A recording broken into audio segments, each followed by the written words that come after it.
Living in Virginia, you're in the fast lane on the information superhighway. We've invested $3 billion in Virginia's broadband network to give you one of the fastest internet connection speeds in the world, so you can build relationships, bring new business to our state, and meet the future of education. It's amazing what we can do together. Visit VCTA.com to learn how broadband connects the Commonwealth.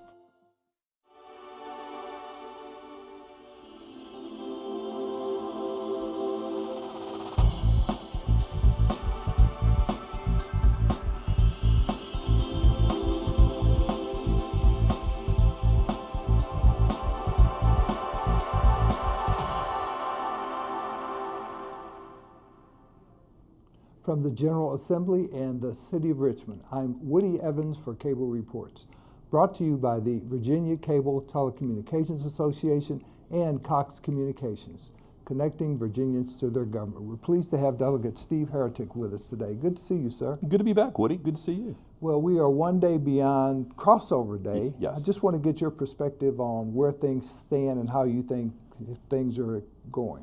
Well, I mean, as you know, it's been an enormously busy session. Monday we were in session for about 10 straight hours. We're moving, over north of 3,000 pieces of legislation, so things are enormously busy. I think crossover yesterday went extremely well. When you're simply doing nothing but voting on bills, it took about 4 hours, but we got through them, and today we're starting on the Senate legislation coming over to the House, so we get to do it all over again. And of course, you're required to go over to the Senate to present bills that you are pursuing, or absolutely, and I've gotten a few out, so I'm going to be over, I think I've got Senate Commerce and Labor on Monday on one of my bills, and so it kind of presents a new opportunity, because remember, the House and the Senate, while we're 50 yards apart, sometimes you might as well be two different planets. So people talk to me about what the Senate's doing before crossover, and frankly, it's almost impossible to keep track. So now we get to finally see what the other body's been up to. Now, I know you're on the Finance Committee, and you've been involved in the discussions regarding conformity to the federal tax law. Give us a brief summary of what's going on and why we have to conform. Well, conformity, Woody, basically syncs up Virginia tax law with federal tax law. So, in other words, what are deductions or exemptions under federal tax law become deductions and exemptions under Virginia tax law. The idea being that you don't have to file two separate returns with two inconsistent standards for exemptions and deductions, for example. Normally, conformity with federal tax changes is virtually automatic, and it's often the very first bill that comes out of the Assembly in any given year. This year, recognizing that at the end of 2017, President Trump really vastly changed federal tax law. So what we had come to believe were deductions and exemptions for a very long period of time no longer apply. Now, the problem that creates in Virginia is that if we straight up conform to federal tax law, it would have the unintended consequence of actually raising Virginia taxes.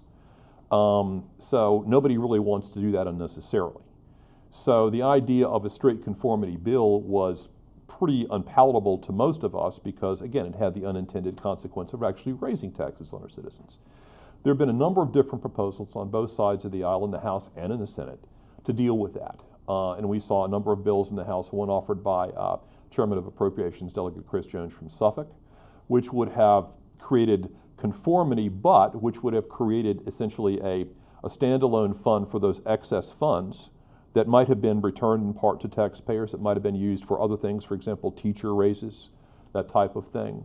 That was one bill. We had Delegate Tim Hugo from Fairfax. He had a separate bill which would have straight up given the money back to taxpayers.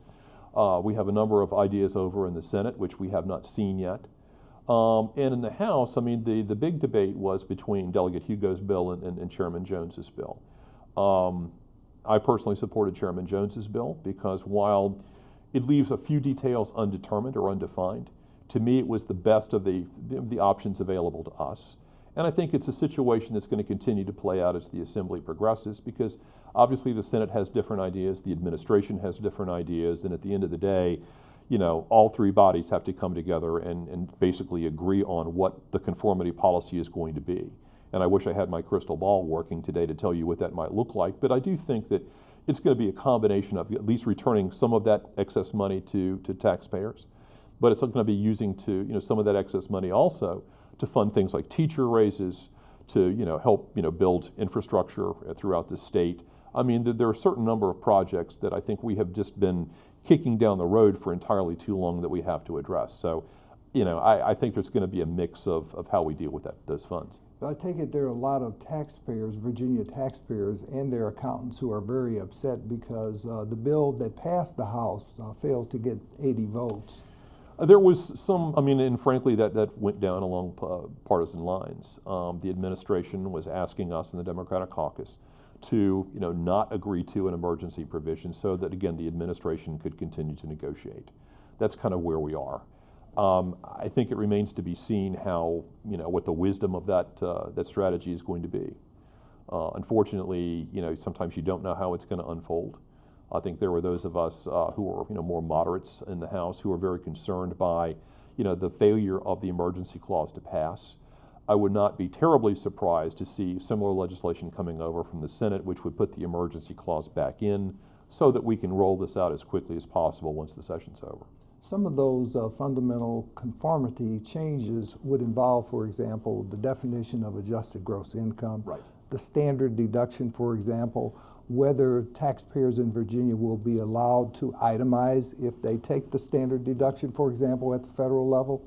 There are significant changes, and that's why just a straight up conformity to the federal legislation really would have created some unintended consequences. And frankly, there were so many changes to the federal tax legislation at the end of 2017 that I don't think that anyone has a clear understanding of what some of them still do. So, rather than just jump off the cliff and say if the federal government's going to do it, so is Virginia, there are those of us who want to take as much time as we possibly can to make sure that we get it right, because we owe our citizens that much. We want to make it simple to file your tax returns, but at the same time, there are all kinds of things which were built in or baked into the federal tax changes that I don't think Virginia would ever agree to. Now, I also understand on a positive note, although not the revenue that some people anticipated it generating, is the U.S. Supreme Court decision out of North or South Dakota dealing with internet sales taxes. And I think you're seeing a lot of movement this year in the General Assembly about that, because we all recognize that it's just essentially not fair for mom and pop stores, big box types of brick and mortar stores that you and I are familiar with in shopping malls, for example, to require taxes to be paid when I can go onto the internet and get the same product without taxes. It really creates an unfair advantage to online sales, and most of us want to sort of level that playing field to some extent, so that again, not only do we capture the taxes that are available, but to level the playing field and make it fair for everybody. Now, you mentioned teacher salary increases, I think that will occur. But does that not place a burden on some school districts that may not be as affluent as others in terms of matching that? We're sensitive to that. And, again, for those of those of the viewing public who don't understand that when the Assembly appropriates money for things like teacher raises, there is an expectation that the localities will match that to some extent. Now, coming from the city of Portsmouth, which is fiscally challenged like many of our communities throughout the Commonwealth, it does create a little burden, a little stress on the locality to sort of match those funds. We're mindful of that, and part of the thinking that's going into some of this planning is that some of the excess funds that may be there by virtue of the conformity issue might help those localities to meet their match. Again, it's our priority to make sure that the teachers, which are, I think we'll all agree are woefully underpaid, that we try to catch them up as soon as we can, and we will find, I think, new and innovative ways to do that. Recalling that I think Virginia teachers, I saw a statistic, are the 47th lowest paid in the country. 47th. 47th, which is nothing to be proud of. And I think for too long, we have let those types of salaries, continue to slide. We put that burden on the localities to sort of deal with. As a council member in years past, I was altogether too aware of that.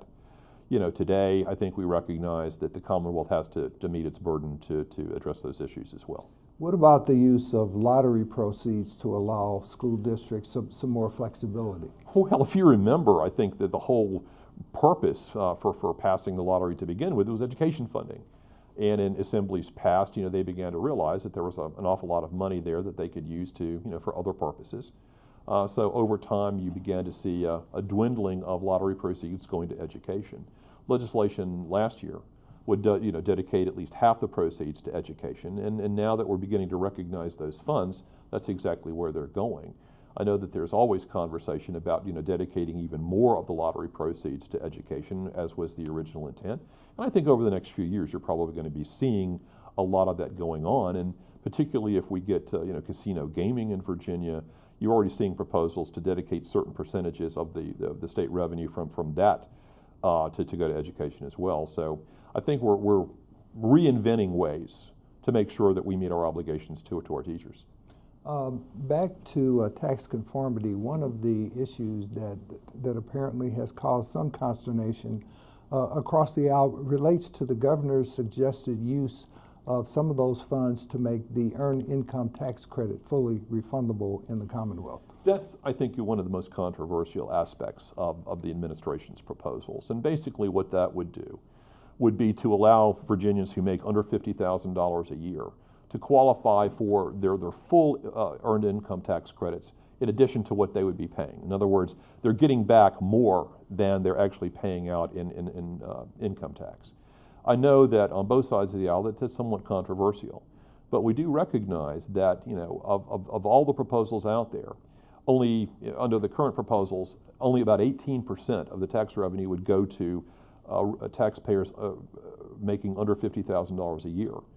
Governor Northam's administration wants to kind of, again, level that playing field to put more money back into the hands of our lowest earning citizens, not only helping them to support themselves and to take care of their needs, but to put more money back into those communities. Because remember, that's money that they can spend. So putting that money back in the community rather than sending it back to corporations that might take it offshore or at least out of state, again, helps to keep our community economies thriving. And of course, I think your colleagues from across the aisle want to give, in their parlance, more to the middle class. Now the question is, how do you define the middle class? Well, that does seem to be maybe not the way you and I might define middle class, Woody, but I think that again, most of us understand. I mean, I come from a very lower middle class blue collar background, and I know the struggles that working families have in Virginia. I mean, I grew up that way. So what they might describe as middle class is certainly not what I understand as middle class. And again, where you draw that line and how you implement the tax policy, I think is always going to be a bit of controversy between the parties. But again, putting more money back into the hands of the richest Virginians is not going to stimulate our economy in the same way that putting a little bit more money back into the lower earning Virginians will do. You mentioned casino gambling, a big push to authorize it in the Commonwealth. I understand, however, it's going to go to a study now. Well, I think that there are plenty of us who believe that, it's time that Virginia had, I think it's time that we looked at gaming in a very serious way. I mean, recognizing that you can drive across the Woodrow Wilson Bridge from Alexandria and get to a casino in Maryland. Same thing with Charlestown, West Virginia. I always laugh because a lot of people say that we don't need casino gaming in Virginia, but if you stand on the side of Route 13 on the Eastern Shore and any Friday afternoon, you see vans and church buses and everything heading up to Dover and to Atlantic City. Seems to me that no matter what you think of gaming itself, and I am a particularly bad gambler, so you probably won't see me at the tables very much, but if our citizens are going to be going to other states, to gamble and to go to casinos, it seems to me that that's revenue we should be capturing for ourselves. Back to schools. What about the teacher-pupil ratio? I understand it's way out of whack compared to national standards in other states. Well, and it's not only the teacher-pupil ratios, but we also have a lot of problems with keeping counselors in schools. What you're seeing a lot in this particular budget as well is not only are we looking to give raises to teachers, but we're also looking to bring more counselors back into our public schools, and we're looking at a ratio of about 1 to about 250 students. Currently now the average is about 1 in 800 students. And I think we've seen, and I was selected and served on the Speaker's House Select Committee for School Safety, and I think one of the things we certainly identified as a way of promoting and protecting our students is to make sure that, those students who do have emotional problems, psychological problems, who might be, acting out in antisocial ways, that we identify those students, we get them support earlier, and, that becomes, I think, an essential way of keeping our schools safe. And, I think the emphasis has been, having counselors in high schools, but, now we recognize that we need just as many counselors in middle schools and elementary schools as well, because typically when you go back and you look at, the children who injure other children, and we've seen horrific situations where, there's school shootings and that type of thing, there's violence throughout the country. Almost always, when you look at those case studies, someone realized years before that that particular individual had problems, but there were no resources to address them. What we want to do is put counselors back into classrooms at a manageable ratio with the students that they serve to help identify those students who have those challenges. And I can tell you that, we've discovered that in many schools, counselors are pulled out of a counseling role and they're put into essentially administrative roles as well, proctoring exams, for example, which is not what they were there to do. So we want to keep counselors counseling, but we want to put more of those resources on the table, because I think we all recognize that becomes a very essential aspect of school safety. And I understand there is a bill that passed the House, I believe, maybe it's passed the Senate as well, which would now require counselors to spend 80% of their time actually counseling students. That has passed the House, and I think we all recognize the eminent good sense of that. But it's unfortunate that we have to legislate such things, because you would think that the school divisions that really, have these issues would know that they can't really dedicate counseling resources to other things other than counseling, but nevertheless, I think everybody's trying to do the best they can with the limited resources that we have. What about better training for school resource officers, sensitizing them to the kinds of problems that these kids bring to our school, and getting away with the school to prison pipeline? Well, and let me discuss just for a moment what school resource officers are, because, as you may know, I helped sponsor legislation in the past 2 years to help put them on the table. But there are a good many school systems that don't have, the ability to have their own security. And we wanted to make school resource officers an available, option for school systems that need them, because these would be retired law enforcement officers who might retire at 45 or 50 years of age, still have a lot of active years in them, who have the training, the certification, put them in school situations where they can be the first line of defense in the case of an attack. The question then comes, well, what types of training do these officers require? Recognizing that they're no longer, running radar on the sides of highways. They just don't do what regular police officers do anymore. And recognizing, too, that they're dealing with student populations that, I don't know about you, but my son is 21. Sometimes I can understand what he's doing and what he's talking about, sometimes not, I admit. But, imagine taking a law enforcement officer with 30 years of experience and putting him into a middle school. That's a very different environment than that officer probably ever, had working on the streets. So, obviously there's going to be some training, particularly cultural sensitivity, developmental, psychology. There's a whole different aspect of policing that goes with that, because we want these officers not to be like, bruiser police officers. We want them to work with our students, to be trusted by our students, to have the credibility, so that if there are problems, our students will go to them and say, "Hey, officer, I know of a situation. There's another student who is acting out in a matter. Somebody may have a weapon." You want that level of trust, and to build that, you've got to have those relationships. To what extent was the use of firearms by teachers in schools part of the discussion with the safety committee? It's been a part of the discussion, but remember at the direction of the speaker, the issue of firearms in schools was specifically reserved for different discussions.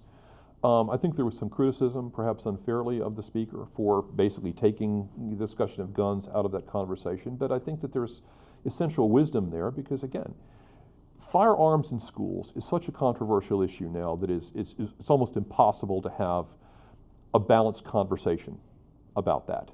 And I think the speaker recognized quite correctly that if that became the focus of attention, nothing else would be done. So taking the issue of firearms off the table, we were able to advance, I think it was almost 40 policy, directives and suggestions for our schools. that the Select Committee was able to identify by doing, essentially research throughout the Commonwealth and talking to different school systems and how they deal with these issues. I do think that, unfortunately, we will always be confronting the issue of firearms. And I think that we're always looking for better ways to make sure that our schools are secured from individuals who would attempt to bring firearms in to hurt our students. I think one way of doing that is, again, the school resource officer types of training. But I suspect that there will always be the push by especially some of our more rural communities to arm teachers. And I recognize how controversial that is. I do have mixed feelings about that myself, because I recognize that unlike urban school systems that might have armed police response literally within seconds of an event, you have certain school systems out in Southwest Virginia, for example, that might be 20 or 30 minutes before you can have armed police responses. I don't think there's a good answer, and certainly I don't think there's any one-size-fits-all in the Commonwealth, but our job is to try to make that work to the best that we can. What about architectural design, especially in terms of those who can enter a school? Well, I think that probably the schools you and I remember had lots of entrances and exits. I remember one school that we toured not terribly far from here had about 45 different entrances and exits with a student population of a little over 1,000. And obviously, coming to school in the morning, leaving school in the afternoon, you want your students to be able to get in and out as quickly and as conveniently as possible. But now we understand that, if you have essentially unsecured, unmonitored entrances and exits, that's an invitation to danger. So what you're going to be seeing in designs going forward is, for example, doors that cannot be accessed from the outside, that have to be opened from the inside. And those doors will be alarmed, so that if a student goes to let somebody else in without authorization, there will be an alarm and there will be attention paid to that quite quickly. I think you're going to be seeing a lot more entrances to schools, unfortunately, looking like the entrances to airports or courthouses. There's going to be security checks. There are going to be IDs for all of our students that they have to present to get in. The entrances and exits are going to be a lot more limited and a lot more controlled, and I think that's an unfortunate fact of life these days. And what about training for situations that may require a lockdown or an evacuation? That's already underway, and I think that's probably one of the most unfortunate aspects of life these days. I remember, as you might, back when I was kindergarten or first grade, we had those nuclear attack drills, duck and cover, if you remember. And I remember at that time, being terrified because I didn't really understand what that was all about. But when you're pulled out of your classroom and put into a hallway with all the other kids in school, and you were told to duck, you didn't know what was coming or why. And I suspect that the types of training that our children get these days, no less unnecessary, but by the same token, have to be every bit as disturbing. It's a terrible thing that our students have to be trained on how to protect themselves in our classrooms. And hopefully some of the policy recommendations that the House Select Committee has identified and has put out will help at least address some of the security issues we have. But it's a fact of life these days that it seems like almost every month, there is another massacre, there is another murder. And I think we all have to do as much as we can to help protect our kids. Now, you've been criticized for your objective stance on redistricting, and we were talking earlier about the fact that there's several cases before the U.S. Supreme Court. You've got a Maryland case coupled with a North Carolina case. Democrats and Republicans, they're both arguing from different positions. Yeah. That happens here, obviously. There are efforts to get a constitutional amendment on the ballot before our next redistricting effort in 2021.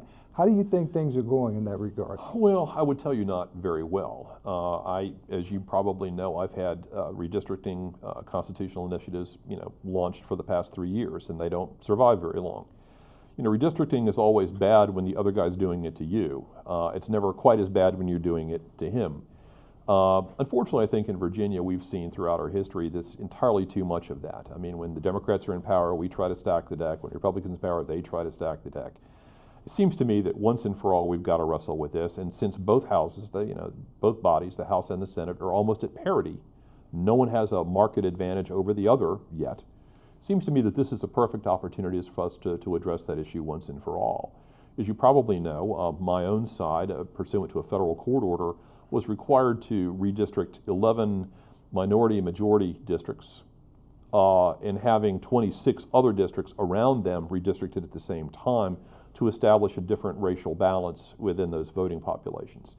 My own side, unfortunately, I think tried to stack the deck exactly the same way that we've accused the Republicans of in doing so, and I stood up on the floor in the fall and pointed that out. I don't think I made a good many friends doing that, but at the same time, I think we have to, the old saying, we have to tell truth to power. And I don't think that, we have the luxury of being hypocrites in any of this. If we're going to be, honest with the other side and honest with the Commonwealth, we have to be able to take, all of those things, make them transparent, make those conversations inclusive of all aspects of our population, and only then can the lines be fully and fairly drawn. As long as we continue to do it in the back room, with a very limited number of people at the table making decisions which affect literally hundreds of thousands of Virginians, we're going to continue to have this problem, and I think, we've had enough of it. I'm extremely proud. I want to point out that I was one of only 2 candidates endorsed in 2015 by One Virginia 2021, which is the nonpartisan or bipartisan, depending on how you look at it, organization which really is trying to get to ground with this. And I can tell you that, unfortunately, I think the House proposals that have gone forward, I think just continue to perpetuate the problem. I want to give you an opportunity to talk about however, the devil in the details in terms of redistricting, because whatever comes out, there's a criteria that has to be established in order to draw these lines. Talk to us a little bit about that. Well, I can tell you, Woody, as an attorney, I've been an attorney for 30 years, and I try to keep up with legislation. I try to keep up with court cases, and I actually sat in the federal district court here in Richmond just a few weeks ago to listen to some of the arguments in the redistricting case there. They were extremely difficult to follow. I think what's happened over the years is, there is jurisprudence, there is case decisions arising from state and federal courts, which tell us the criteria we cannot use in making redistricting decisions, okay? But there are very few decisions out there that tell you what criteria you must use. Now, we recognize under the Federal Voting Rights Act that there has to be a certain amount of minority-majority districts to allow African Americans and other minorities to be competitive in their ability to be elected to office. We recognize that. But in sort of creating and packing districts to the extent that they have been, we recognize that's a problem too, because what it does is create safe districts, typically for the other side, in the districts surrounding them. We know that there's got to be a balance there. The problem is achieving a balance, identifying the criteria to achieve a balance, that remains a little bit elusive in the case law. I'm hopeful that the Supreme Court will give us a little bit more direction this year. There are 2 cases currently before the Supreme Court, which are due to be heard before the end of the session. Virginia's is still sort of in limbo, that the court has indicated that it may take up the Virginia case as well, but we don't know. Certainly no stay has been issued, so that, the federal court order is moving forward. Thank you for being here, Delegate Steve Heretick. Good It's a to pleasure. see you. Thanks, Woody. Thank you for watching Cable Reports, brought to you by the Virginia Cable Telecommunications Association and Cox Communications. Until next time, I'm Woody Evans.